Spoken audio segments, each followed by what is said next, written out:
রাসূল সাল্লাল্লাহু আলাইহি ওয়াসাল্লাম বললেন, শোনো, মান ক্বরাআ সূরাতুল ইখলাস দুবুরি সালাতিল মাকতুবা।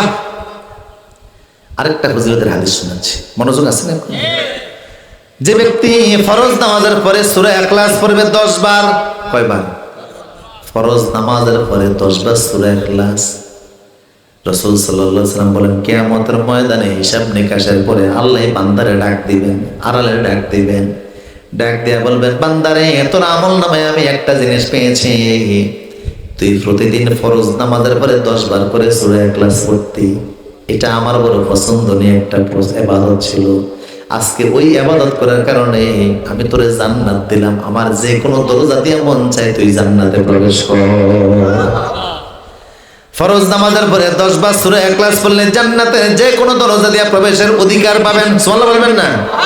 করা যাবে না ইনশাআল্লাহ? এখন সমস্যা হলো নামাজই তো পড়ে না, কিসের সূরা ইখলাস? কথা পায় না, নামাজই পড়তে চায় না, নামাজই তো নাই। আজকের পৃথিবীর 300 কোটি মুসলমানের ভিতরে মাত্র 2% লোক নিয়মিত নামাজ পড়ে, 98% মুসলমান নিয়মিত নামাজ পড়ে না। কেউ আছে ক্যাজুয়াল নামাজি, এই এক ওয়াক্ত পরে আরেক ওয়াক্ত। কেউ আছে সাপ্তাহিক নামাজি, শুধু জুমার নামাজ পড়ে। কে আছে শুধু জানাজার নামাজি, তা উজু করা লাগে কিনা তাও জানে না। একবার এক নেতা মারা গেল ঢাকা ইউনিভার্সিটি, উজু করতে গেছে সব নেতারা, পানি সমানে গিলতে আছে। হাসার কয়, ভাই পানি গিলেন কেন? কয়টা কি ফেলে দেয় কিনা আমি তো জানি না। কথা বুঝতেছেন কিনা? জানাজার নামাজ পড়তে গিয়ে পরে ঈদের নামাজ আছে না নাই? আবার হুমায়ুন আজাদ যখন মারা গেল জার্মানিতে মদ খেয়ে, লোকটা খুব নিকৃষ্ট একটা মানুষ ছিল, রাসূলুল্লাহর গালি দিছে, কোরআনকে গালি দিছে, নাস্তিক ছিল লোকটা। এই যখন আসছে, লাশ আসছে, ঢাকা ইউনিভার্সিটির ইমাম সব যতক্ষণ ছিল সব ছুটি নিয়ে বাড়ি চলে গেছে। মুয়াজ্জিন একজনের দর্শক, আপনি জানাজা পড়েন, উনিও চলে গেছে। পরে তার বাড়ি ছিল মুন্সিগঞ্জে নিয়ে গেছে। সেখানে যাওয়ার পরে ইমাম সাহেব যা ছিল এরাও সব চলে গেছে। মুয়াজ্জিন একজনের ভাইছে, কয় ভাই আপনি জানাজা পড়েন। উনি জানাজা পড়াইছে। অন্য ইমাম সাহেবরা কয়, নাস্তিকে জানাজা পড়লে কি তা আল্লাহ বিশ্বাস করতো না, তোরে খাইছে, এই এলাকায় ধরে থাকতে দেবো না। কয় না রে ভাই, আমি গরিব মানুষ, আমার চাকরিটা খাইছে না, জানাজার মধ্যে যে আমি কি করছি আল্লাহ জানে, আমি জানি। আমার প্রিয় সাথী, এই ফজর নামাজ দেখা যায় আমাদের যারা আমরা নামাজ পড়ি, নামাজ পড়লেও দেখা যায় অনেক সময় ফজর নামাজটা আমাদের দ্বারা ঠিক মতো হয় না। কথা কোন ঠিক কিনা? ফজরের জামাতে যে পরিমাণ মুসল্লি হয় আর জুমার নামাজে যে পরিমাণ মুসল্লি হয়, পার্থক্য আছে না নাই? জুমার দিনের মতো মুসল্লি যদি ফজরের জামাতে হতো, পৃথিবীর কোন মুসলমান মার খাইত না। আমি এই 5 ওয়াক্ত নামাজ পড়বেন। এইবার এই যে আমার দেশে, সারা দেশ তো আমরা শীতের সময় বেশি ঘোরা হয়, উত্তর অঞ্চলে শীতের সময় যাওয়া হলো, কোন জেলায় আমি বলছি না, প্রচন্ড শীত, হাড় কাঁপানো শীত। সেইবার যাওয়ার পরে আমি নিয়ত করছি যে আপাতত গরম, এই কঠিন শীতে আর এই দেশে আসা শুরু করবে না, আমরা সহ্য করতে পারি না। তো মসজিদে যাওয়ার পরে দেখা গেল, মসজিদে আলেম ওলামা, এই মসজিদের সামনে গাড়ি থেমে গেছে হুজুরের, মসজিদে তালা মারা, কোনো মুসল্লি নাই, ইমাম সাহেব নাই। মুয়াজ্জিন সাহেবের রুমের মধ্যে নক করা হলো, হুজুর আপনি কোথায়? রুমের ভিতরে। তো বের হন না, কই শীত দেখেন না আপনি? তা আজান দিচ্ছেন কেমনে? কই খাতার ভিতরে থেকে। প্রচন্ড শীতের কারণে বের হইতেছে। এই হলো আমাদের অবস্থা।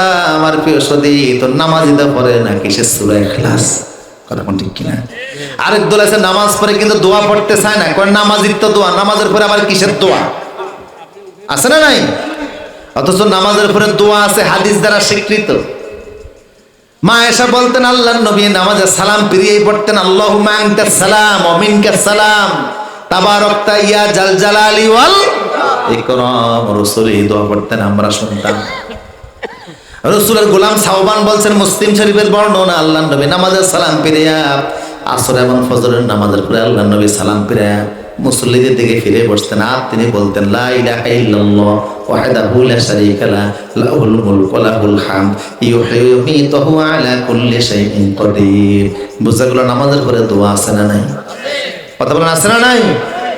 আবার রাসূল বলতেন, সাহাবায়ে কেরাম বলল, হে নবী কোন সময় দোয়া আল্লাহ কবুল করে? রাসূল বললেন, দুই সময় দোয়া আল্লাহ কবুল করে, দুপুরি সালাতুল মাকতুবা, ফরজ নামাজের পরে দোয়া করলে দোয়া কবুল হয়, গভীর রাতে দোয়া করলে দোয়া কবুল হয়ে যায়।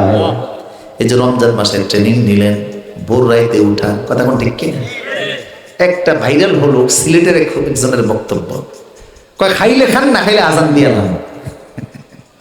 এটা সারা দেশে এমন ভাইরাল হয়েছে যে কি সব জায়গায় কি স্বেচ্ছাচারিতা চলে নাকি? এটা কেমন ঠেডা মার্কা কথা, খাইলে খান না খাইলে আজান দিব, তো সময়ের আগে কি আজান দেওয়া যায়? আঞ্চলিক ভাষায় তিনি বলেন এই যে একটা অভ্যাস হয়েছে যে গভীর রাইতে উঠার 4টার দিকে, 3:30 4:30 দিকে, এই অভ্যাসটা যদি এখন ধরে রাখতে পারেন, কন্টিনিউ করেন, দেখবেন আপনি আল্লাহর ওলি হয়ে গেছেন, যা চাইবেন তাই পেয়ে যাবেন। আল্লাহু আকবার বলেন। একটা অভ্যাস তো হইছেই, এই অভ্যাসটা একটু ধরে রাখেন। আর ফরজ নামাজের পরে দোয়া করলে দোয়া কবুল। তো সুতরাং ফরজ নামাজের পরে দোয়া আছে তো? এখন বলো হুজুর ফরজ নামাজের পরে দোয়া আছে পাইলাম, হাত উঠানোর কথা তো নাই। আচ্ছা, আল্লাহর কাছে হাত তুলবে এত কি কোনো দলিলের দরকার আছে?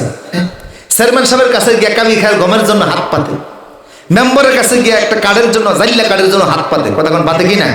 আপনারা তো আবার এটা বোঝেন না জাইল্লা কার্ড কি জিনিস, মানে যেখানে নদী আছে, হ্যাঁ, ওই পাশে আবার ওই এখন অভিযান চলতেছে না, তো অভিযানের সময় জেলেদেরকে কি দেয়, কাঠ দিয়ে চাল দেয়, কথা বুঝেন না?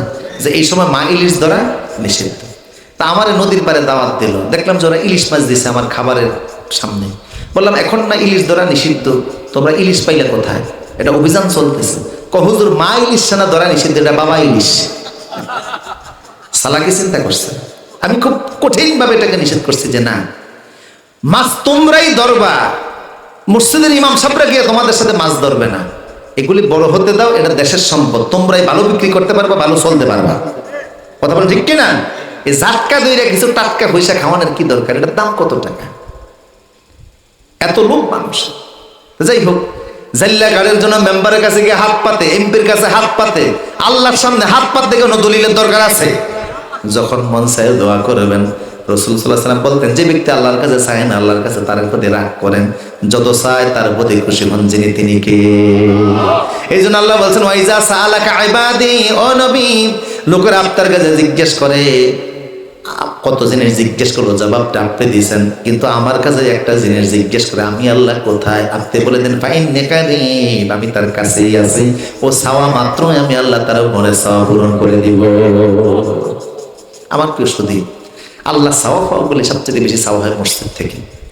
সারা পৃথিবীতে বর্তমানে 26 লক্ষ মসজিদ, এর ভিতরে 3টা মসজিদ সবচেয়ে দামি। একটা মসজিদে নববী, একটা কাবা শরীফ, একটা মসজিদে আকসা। এই 3 মসজিদের দাম পৃথিবীতে সবচেয়ে বেশি। রাসূল সাল্লাল্লাহু আলাইহি ওয়াসাল্লাম বলতেন, লা তাশুদ্দুর রিহাল ইল্লা ইলা সালাসাতি মাসাজিদা, 3 মসজিদ ছাড়া অন্য কোনো জায়গার জিয়ারতের উদ্দেশ্যে এই বাহন বাদাবাদ যাবে না। এই 3 মসজিদের দাম এত বেশি, কাবায় নামাজ পড়লে এক রাকাতে 1 লক্ষ রাকাত আমাদের সওয়াব আল্লাহ দান, আর মসজিদে নববীতে নামাজ পড়লে 50,000 রাকাত নামাজ পড়ার সওয়াব আল্লাহ দান।